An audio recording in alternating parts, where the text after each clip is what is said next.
spoilers. Just tell me the ending, I want to know.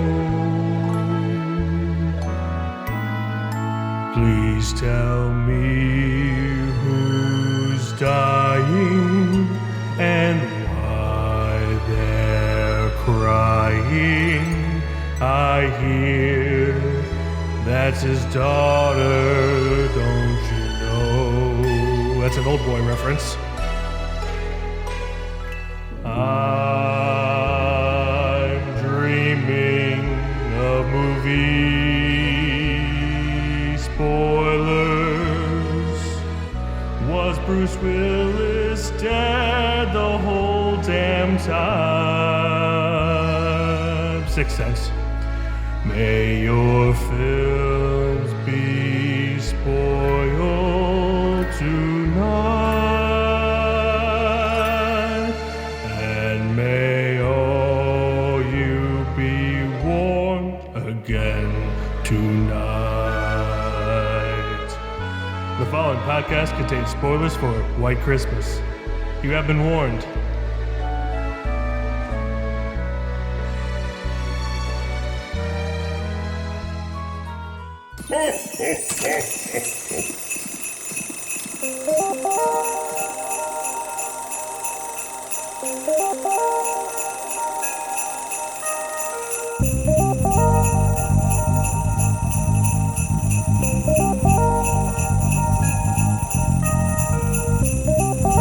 What's up, everybody, and welcome back to another episode of KFR News Radio. This is your host, Glen, Button, along with your host, Miguel Magusto.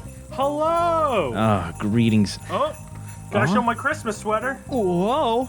Gotta show my Krampusnacht. regular sweater.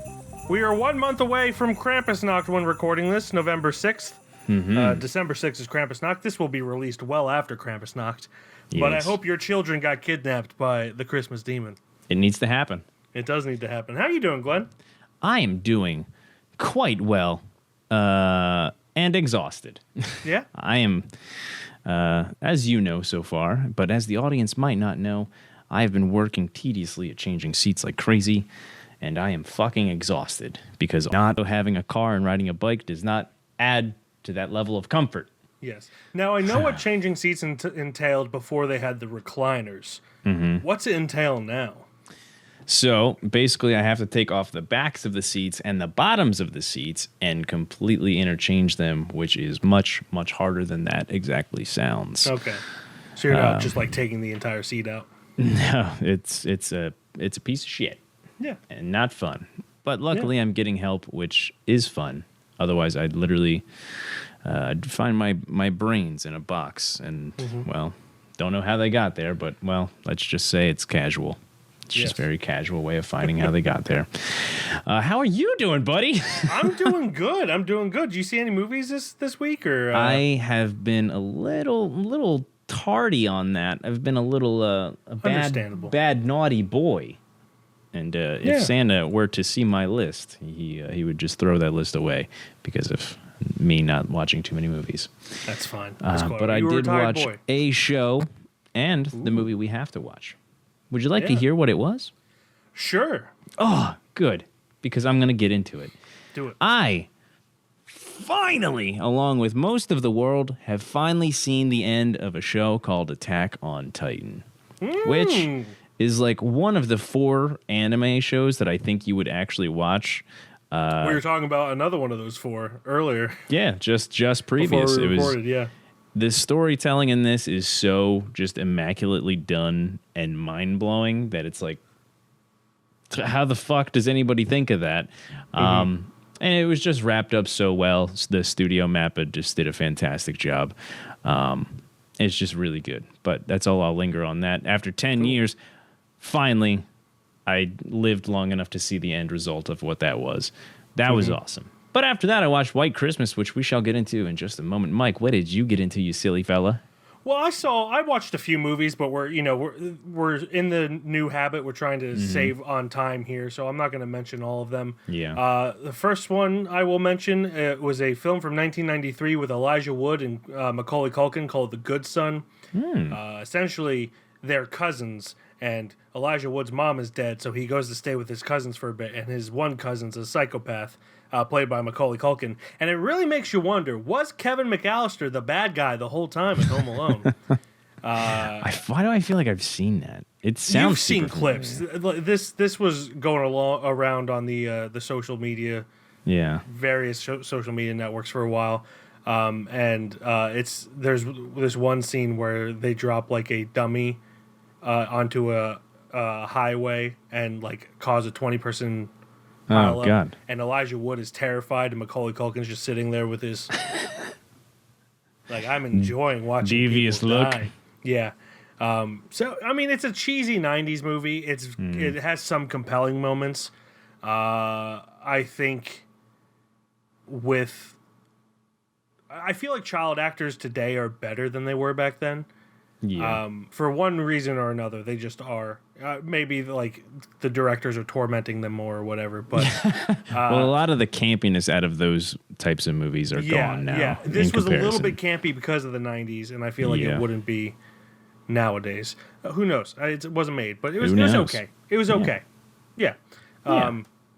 Then I started watching my Godzilla collection because I finished my Ingmar Bergman collection. Forgot to mention that last week. Yeah. Finally finished that. So I watched Gojira, the first one, and Godzilla Raids Again, which is the second one in the series. It was Gojira was a rewatch because I watched that in 2021. Many moons ago. Yeah, and I'll talk more about those. I plan on making a video about the Godzilla movies I watch eventually. Then I was you were a tired little boy, so I went and saw a movie by myself on Thursday. I'm sorry. Which is why it's fine. I mean, again, this is a month ahead of schedule, so people already know this. We didn't release a video on the weekend of November 4th, and that's why. So I went to Bryn Mawr Film Institute and watched The Holdovers, which is Paul Giamatti's Christmas movie. Directed by Alexander Payne, I want to say. Mr. I think Payne. That's his name. Yeah, Alexander Payne. I really liked it. I don't want to say too much about it because I'm hoping. Well, I'm not hoping. It might be one of our only options to see a movie this Thursday, so I might have to rewatch it. We'll talk about that after the podcast recording. But people who are watching this already know what we decided to review this week. It's true. And then I watched White Christmas, which we're going to get into right now. Whoa. The two greatest figures in show business, Bing and Danny, as two ex-GIs who form the perfect partnership. Rosemary and Vera Ellen as the sisters who have them in a spin. With Dean Jagger as the unemployed general they take under their wing. Apparently, there's still quite a bit about show business I don't understand. Oh, it'll come to you, sir. Just takes time. We wouldn't be any good as generals. You weren't any good as privates. A wonderful story that will warm your hearts, just as the breathtaking scope of a new screen wonder will widen your eyes. White Christmas in VistaVision. A successful song and dance team become romantically involved with a sister act and team up to save a failing Vermont inn of their former commanding general. Directed by Michael Curtis, written by Norman. I don't know why I don't pre-read these before because, God, I'm the worst. Written by Norman Krasna, also another Norma, Panama, Melvin Frank. It stars Bing Crosby, Danny Kaye, Rosemary Clooney, Vera Ellen, Dean Jagger, Mary Wicks, John Brascia. Brascia? I have no idea. And Whitfield, and a few more are in there. So yeah, this is one of the movies I've kind of never seen on any Christmas or holiday season at all. And I feel like it was time to break that egg. There's probably a different saying in there, but I said egg, so you're going to have to get over it. Anyway, so I decided to watch that. Since last week you picked Bad Santa, which is a movie I had seen. I picked one that you had seen. So we both got kind of tortured by a rewatch in some, well, maybe not tortured, but we'll see. I feel like you were more tortured with Bad Santa than I was with this. Yeah. I hinted, well, I discussed this a little bit last week, I believe. I haven't even edited last week's episode because we're so ahead of schedule, so who knows? I don't remember what I said. but this is like one of my family's favorite Christmas movies. And when I was a teenager, I was kind of tired of watching it. Yeah. And then the first Christmas after I was married, Caitlin wanted to watch it, and because I don't think she had seen it, so we watched it, and I was like, you know what, this isn't that bad. Yeah. I think I was just, teenage angst and kind of just wanting to go against tradition. Yeah. I was like, I don't want to watch this. It's like me with a bunch of those Christmas movies. I'm like, I don't want to watch this fucking movie right now, man. And I mean, this one, I have a love-hate relationship with the golden age of cinema, quote unquote. Yeah. Because it's campy, it's cheesy, it's not really what I go to see movies for. I kind of like the more gritty things that started in the '60s and late '60s, early '70s, and this is just filled with glitz and glamour. But for the most part, I like it. I think it's a nice holiday celebration. It's not overtly religious. I don't even think they mention God significantly in it. Yeah, I don't think they mention God almost, or any type of Christianity if in they any do, slight it's like way. a passing line. Yeah. So it's just based on like the family, the feeling of community of Christmas, which is something I think I took for granted when I was a teenager. And I really enjoy that aspect because it of course opens up with them putting on a little show during World War II while they're deployed. Yeah. There's bombs going off in the distance and they're singing, and it kind of builds that sense of community. And then, the plot is that they find out the commanding general of their regiment is owning a hotel that is kind of struggling, so they put on a show to help it out. It's a nice feel-good story. It is. Without shoving too much in your face. And of course, I definitely mentioned this last week. I love Danny Kaye. I think he's vastly underrated as far as like golden age era stars goes. Yeah, I think last week I had mentioned that you had me watch Court Jester, but I hadn't watched the full thing. So technically, this is my full first Danny Kaye movie. Yeah. We watched the Secret Life of Walter Mitty on the podcast, the original Secret Life of Walter Mitty. That doesn't count because I don't remember it. I don't remember anything ever. But all right, it's a second. I'm a fucking liar pathologically. Yeah. But yeah. So yeah, this kind of blew my mind a little bit. I'm not gonna lie about it. Nice. And maybe that's exaggerating just a little bit, but I wasn't expecting that high of a level of a holiday movie. Because I mean, what it has, how many other ones to live up to? Like, It's a Wonderful Life, and A Christmas Story, and all those other ones that get fucking replayed constantly. For some reason, I've never even seen this on the catalog on a TV or anything. So it falls through the cracks for sure. It's not even normally I'll go through the catalog and we'll sit there on Christmas and just fucking after we just pigged out, and I'm sitting there scrolling. Glenny, pick something. And I'm like, I'm looking, man. I'm looking. Oh, Bad Santa. I've seen that. I love it. Let me go through the 4 movies I've seen every year so far. But this one is really never on the catalog. So I haven't really been able to go on my way to find the movie. It's not really there to show me. So I'd have to kind of go out of the way to find it unless they were playing it at a random time or something like that. And I just never got to see it. It's not for lack of trying to see it, I guess I could say. It just hasn't been put in my face to see it. I guess that is a lack of trying, but still, whatever. But yeah, it does to me live up to a lot of those, because it like you said before, it doesn't stem on any kind of religious anythings. It's very community driven, and even the military parts, it wasn't any type of propaganda. It wasn't hey, you should. Well, there was a song where it was hey, I miss being, in the army and shit like that. Yeah. But it was never hey, you should be in the army too. Join on in. It wasn't that type of thing. It was the division that they were in was just so wholeheartedly close to each other that they just felt celebrating the one person above their ranks, that were we love this guy so much that we're gonna go out of our ways to do something for him, and it didn't feel like military driven in any way. It felt like it was for that person specifically and everything. The closest thing that felt like military propaganda, and I'm using that very loosely. Yeah, it's not. Is when the general's just like, oh, I want to go back. I want to join the army again and whatever. Yeah. And he gets denied. But that's a very. I mean, I don't know a lot of veterans personally, but the ones I have talked to is that like they do get to this point where they just kind of feel useless in citizen life.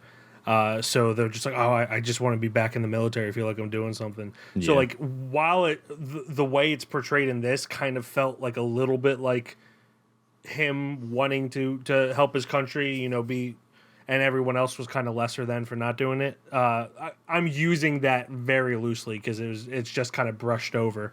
He also but feels it's like something that really happens with veterans is that they he also feels back. like that's the only place that will really take him in and that he'll feel home. Yeah.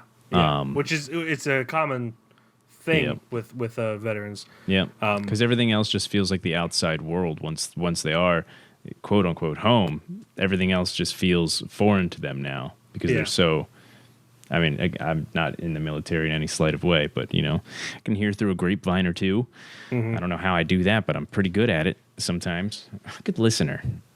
But yeah, it really didn't hold on to any of the really tropey types of things like religion or anything or military propaganda or anything like that. Again, that was like you said loosely. It was more just song and dance and just a community around these people and a general and all this and just kind of the happiness of song and dance and what it can bring joy to everybody. Yeah, and that kind of brings me to probably my biggest gripe with it. I love musicals. The thing that kind of annoys me with Golden Age films are the dance numbers where there's no singing. Yeah. It's just like purely like glitz and glamour and dancing and look at this set we built and this wardrobe and this dancing. I'm just not big in dancing in general. Like when I go to a wedding, I sit at my table and talk to whoever wants to not dance. Yeah. Because that's more fun for me. Talking is more fun than dancing in my opinion. Yeah. But I get that I'm in the minority. Like I'm not trying to change opinions. I'm right there with you. I kind of wish that this is a 2-hour-long movie. I kind of wish that they would cut like 3 or 4 dance numbers. I would even take 2 dance numbers and shorten it by 10, 15, 20 minutes. Because towards the end, I personally felt myself being like, okay, they're dancing. We get it. They're dancing. This is just them rehearsing for the plot. This is literally just filler because it's not the plot. It is something that we are going to imagine the general seeing at some point. And it's really just a product of its time where it's made specifically for people to go and see and enjoy, which I know that's all movies, but like it doesn't add anything to the plot, the dancing. Yeah, we're not that target audience. Yeah, which is fine. Like not every movie has to be made 70 years after it. Yeah. So, but that's really my only gripe with it is that like, I feel like it could be 15, 20 minutes shorter if they cut some of those unnecessary dancing sequences out. Well, it's funny. You and I have the same gripe with it because where I don't have a problem with the 2-hour runtime, I have a problem where a lot of the singing and dancing didn't feel necessary. And what I really wished happened was they replaced those numbers with just the characters talking to each other. Yeah, because I would have loved that as well because they all mesh really well together. They did fantastically, and like especially Danny Kaye, his character was so funny in this. Yeah, he's hilarious. Especially with the sister. What was it? Is it Judy? It was Judy, right? The sister that he's kind of seeing. Yeah. Yeah, Judy. So like those two were hilarious together. And, Bing Crosby and Rosemary Clooney's character, they could have talked so much more. Like, obviously, there was that dead air, or not dead air, but, like, there's that stigma that they had. But if they, obviously, if they talked to each other, plot wouldn't have happened for the last 45 minutes. But, like, I feel like there's conversations there that could have happened. There's this story was so good that I didn't have to see the dance numbers. I would have been more engrossed by them just kept communicating with each other and hanging out. Like, it was fun. Like, they could have developed more of that romanticism a little bit more by like maybe another day between Bing Crosby and Rosemary Clooney. I would have loved that. Like, yeah, the singing and dancing was very talented, very well done. Like, all those people were fucking killing it. It's just not our thing. It's just like we do not care about that. Like the singing I get, because the singing usually adds tone and theme and you know, some kind of emotion. But the dancing was just like, hey, look at this. Hey, yeah, watch me little papa flip. Woo! Yeah, here we go. Look how fast I can tap my toe. I'm about to do backflip. Yeah. I don't know why I turned into we're a gonna cowboy do a for that minstrel show, backflip. but without blackface. Because it's good a on them white for that Christmas. good on them for that restraint, for doing that minstrel song, but without blackface. I mean, it's still slightly problematic just because of the whole minstrel thing, but like, you know, in the 50s, no one would have questioned if they did blackface, but it's, you know, not in the slightest. They had the foresight to not do it. One of my obviously, probably for you too, is my favorite part about this movie is just straight up Danny Kaye, and a lot of the mannerisms and everything that he does, just being awkward, you know, around, you know, women and just other people. Like, he'll do voice cracks and shit when he's just nervous. He's like, hey, I'm telling you, you gotta rewatch The Court Jester. I do. It is, the entire movie is that. Is that just his natural voice doing like the nervous, like, hey, no, cracking, that's, or is that just his character? That was his whole bit. Okay. Because he does it a lot. And then in The Court Jester, he kind of goes between like pretending to be brave and not doing that, and then being cowardly and doing that. So, because like every time he like cracked his voice and everything, I got a laugh out of it. especially when him and Judy were like proposing to each other about proposing to each other. Yeah. And he's like, well, where are we going to find you a man that's going to do that? And then that whole chemistry right there and that whole sequence was just genuinely really funny. And then him just kind of him being a man and just not knowing that she's trying to get him to do that was just hilarious. He's like, I have more interest in my Cocker Spaniel. And that was fucking funny. And then once she starts like, you know, leaning on him and just being like, hey, how about you? And he's like slowly backing up. He's like, like he wasn't like he wasn't just like this playboy this whole time before this. Yeah. I thought that whole thing was great. He was fantastic. Yeah, he's really great. He's great in everything I've seen him in. Even though like I didn't really care for the entirety of Secret Life of Walter Mitty, he was great in it. Yeah. I feel like I haven't really seen him in that much, but like I just love The Court Jester so much. I hate to keep bringing that up. He's in a bunch, but like I mean, obviously being my second full movie, there's not too many things that I feel like play that he's in, but he's got a catalog. He does, yeah. He was I think it's a shame, but I feel like he suffered from being like a relatively normal looking guy and also being ginger. Fucking that'll do it for you. Yeah, unfortunately, it's a shame, but it is slightly true for back then. That he was never really like the big leading man. Yeah. That he could have been. Because in my opinion, I feel like he's a better overall talent than like Bing Crosby, Gene Kelly, and Frank Sinatra.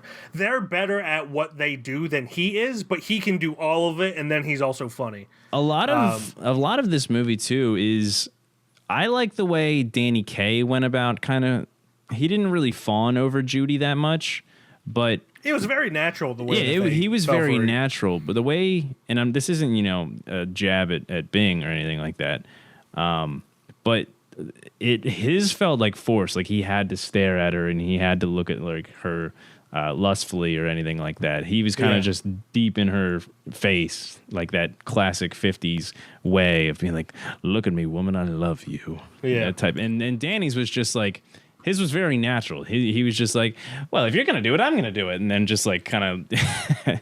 I wonder if that has to do with the age difference. Maybe. Because Danny Kaye and Vera Ellen are only 10 years apart in age, which is still a lot, but, not unheard of. Yeah. And then Bing Crosby and Rosemary Clooney are 25 years apart in age. Jeez. So he was a full-grown man by the time she was born. Big old boy. So I wonder if it kind of just felt like, he probably was just like, hey, this is a child. Yeah. Because when this movie was filmed, I am 51, and she is 20 something. 26. 26, yeah. So it was like a huge age difference. Yeah. That could have. I mean, they're obviously professionals. They did it, but like that could have been like where the disconnect was. And it also kind of felt like it didn't really make sense for their characters. They kind of were more business minded and not so much Yeah. the lovey-dovey type that Danny Kaye and Vera Ellen were. In a way, theirs was business minded too, because their business was trying to get them to be in each other's business. Yeah, but there was chemistry from the get-go. Yeah. Whereas with Betty and Bob, there was no chemistry from the get-go. They actually kind of butted heads, and then there was never chemistry that grew between them. Yeah. It was just kind of like, hey, this is what happens. And that's a very, of the time thing where they, shoehorn romance in. Yeah. Where it doesn't really belong. But, yeah, I mean, everything there is kind of... It doesn't detract from the rest of the experience of watching the movie too much, at least. It's still, a hilarious movie. I think I will remember Bing Crosby and Danny Kaye in drag doing the sisters act for the rest of my life, because it's one of the most memorable parts of the film, in my opinion. 100%. Yeah. When they're waving those and those feather things, and the only thing I would have syncing. wished from that scene is that they didn't play the same song that the girls sang right before that. Yeah. It just would have, would have been nicer if they played one of the girls' other songs. Not that I feel like the guys would have known that, but I feel like it would have, we wouldn't have to have listened to that song twice. But in a way, it also, I agree with you, but it adds to the humor that we just saw them do it, and now we're seeing Bing 100%. and Danny do it. But yeah, you're right. It makes it a little repetitive. Yeah, because then just imagine the audience there. Obviously, they're seeing more of a comedy act between two dudes doing it.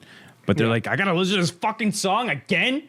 I pay top dollar, damn it. Top dollar here in Florida. What the fuck?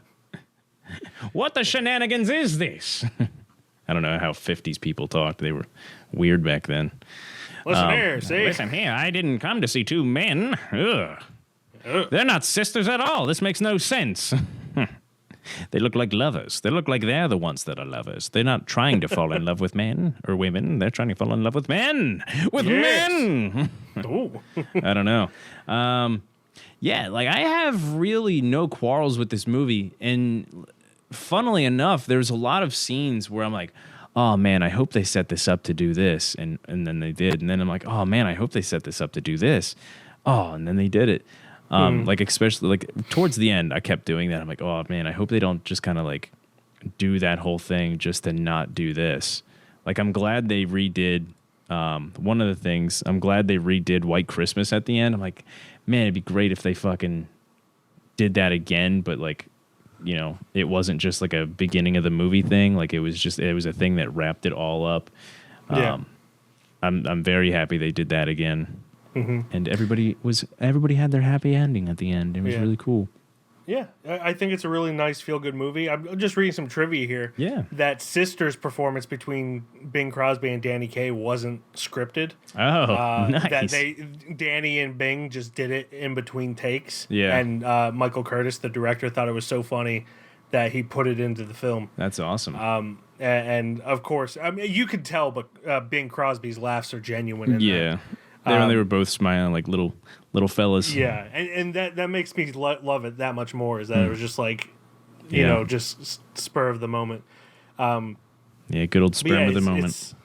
The funny thing is, this being called White Christmas, this is the third movie that Bing Crosby sings White Christmas in.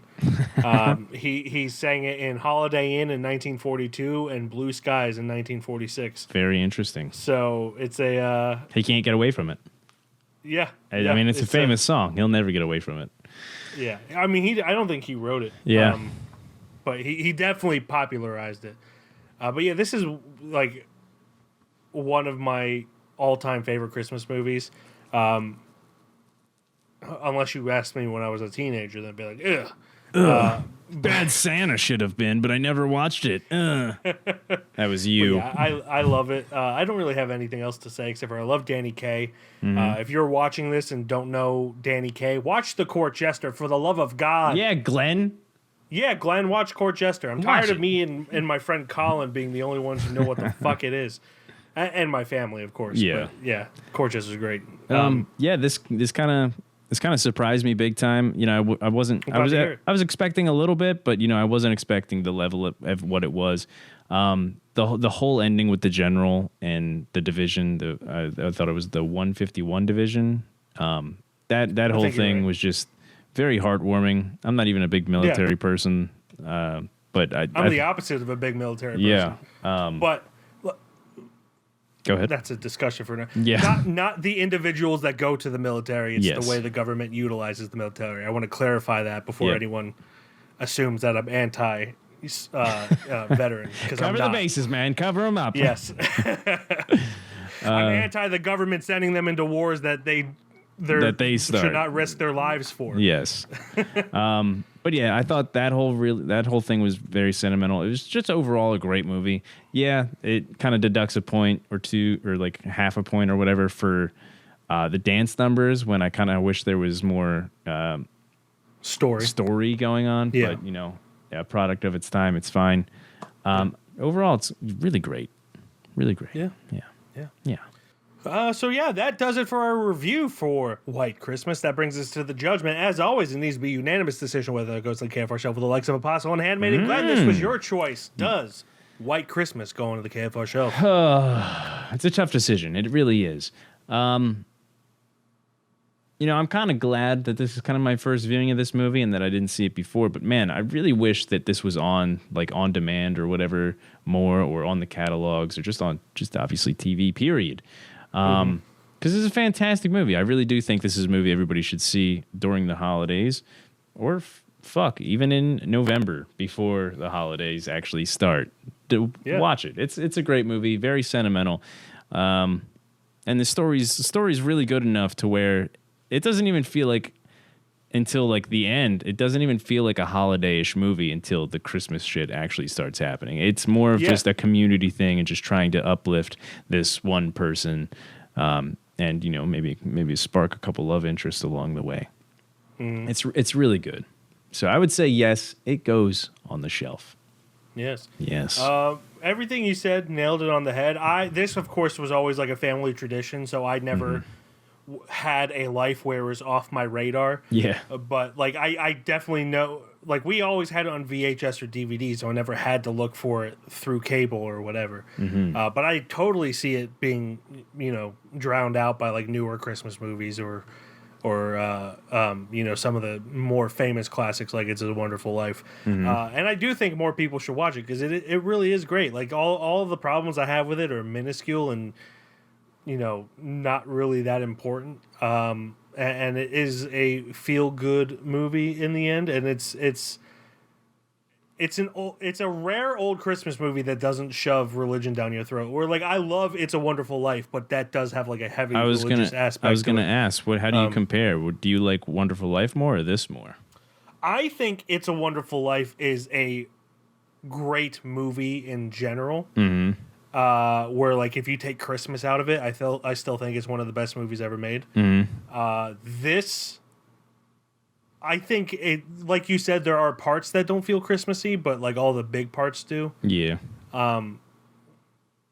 I prefer It's a Wonderful Life, but that's also because I like depressing shit more. Yeah, I think it's kind of tied for me. I think the more they're total opposite ends of the spectrum when it comes to like tone and theme. 100%. Yeah.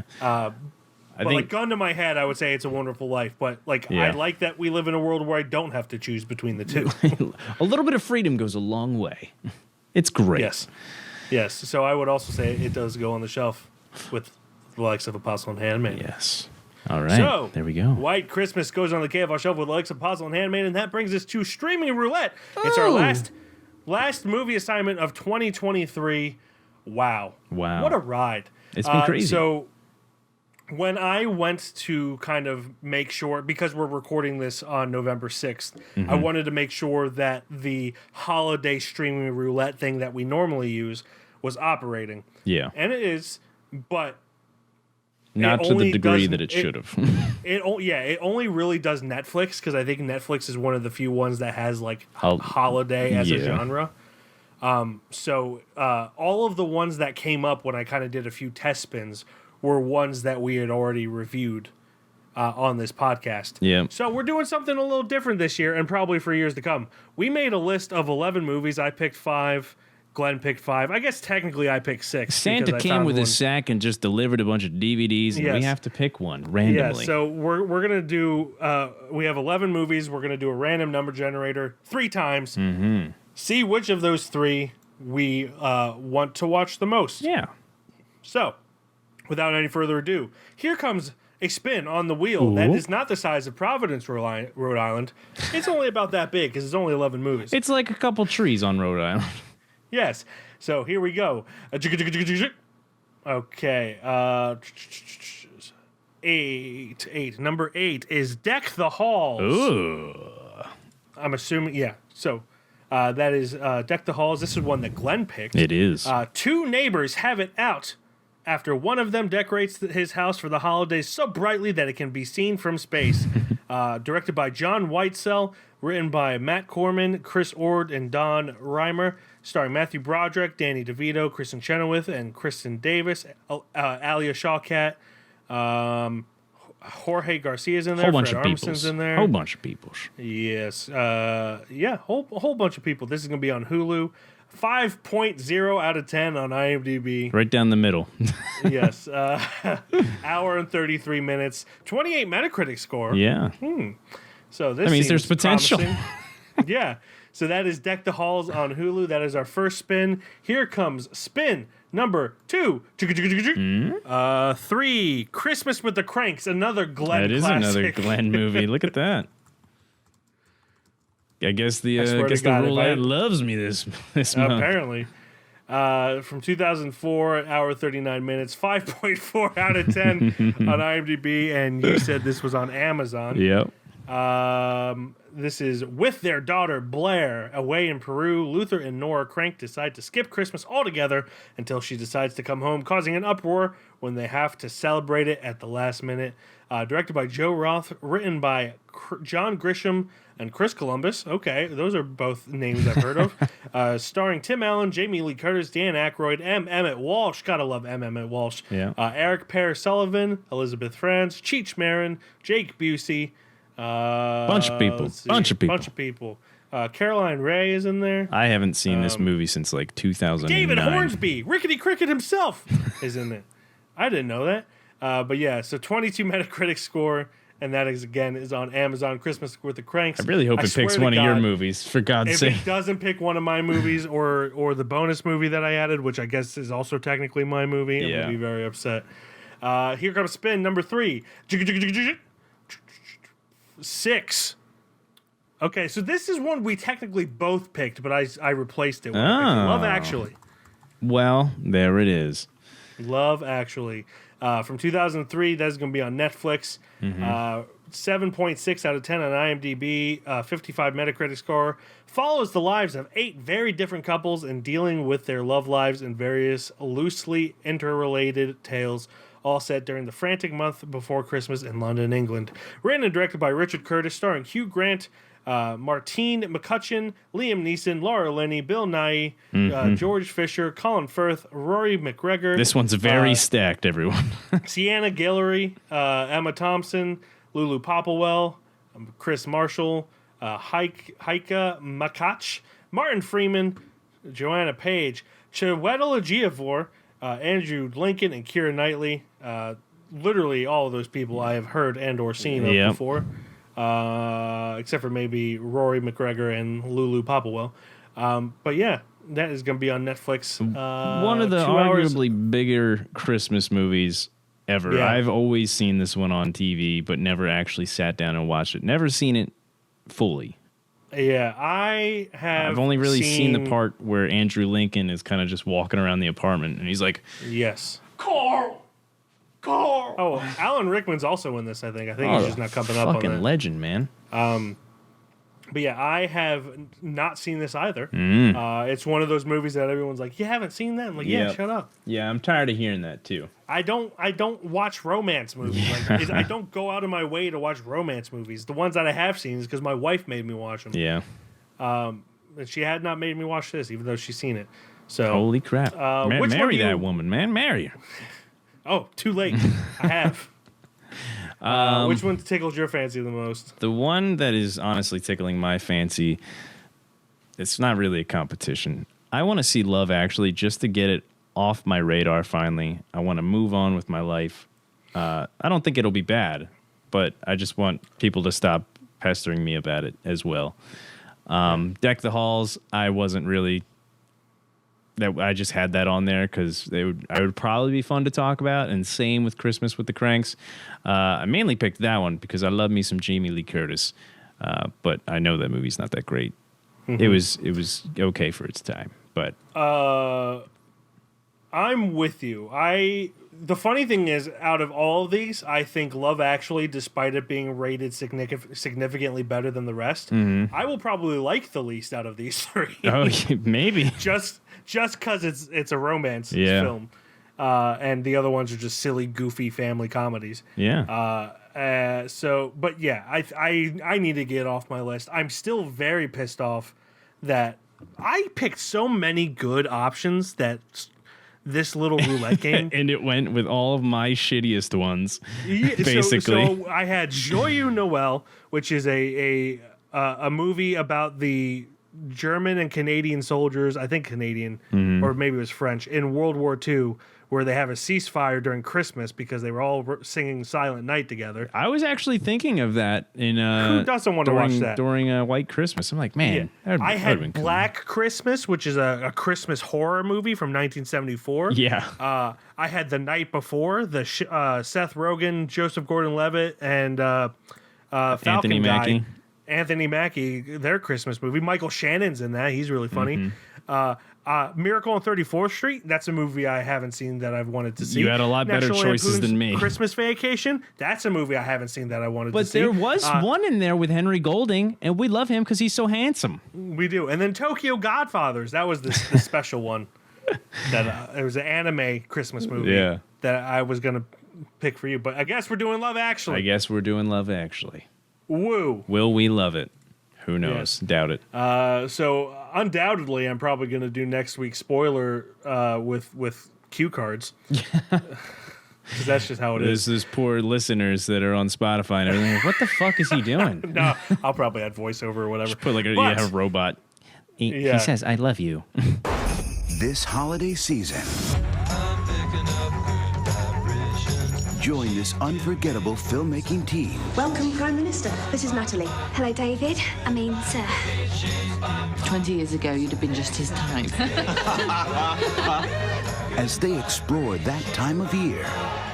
Yeah, so Love Actually is our assignment for next week. Thank you, everyone, for listening and watching. As always, you can check out our website at www.KeystoneFilmReview.com. On Instagram, we are Keystone_Film_Review. Facebook, TikTok, YouTube, Keystone Film Review. And on Letterboxd, I am Mike, KFR. And I am Glen, KFR.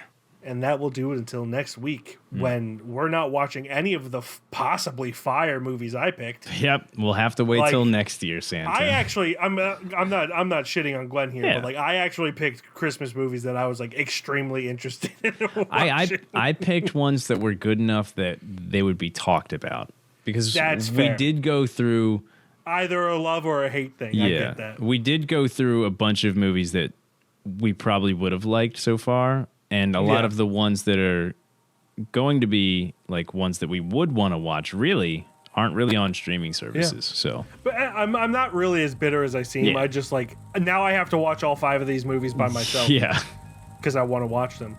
But yeah. Well. Yeah.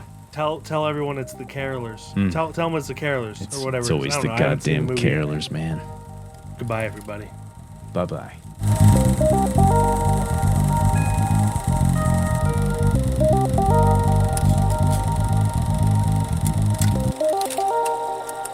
Merry Christmas, you filthy animals.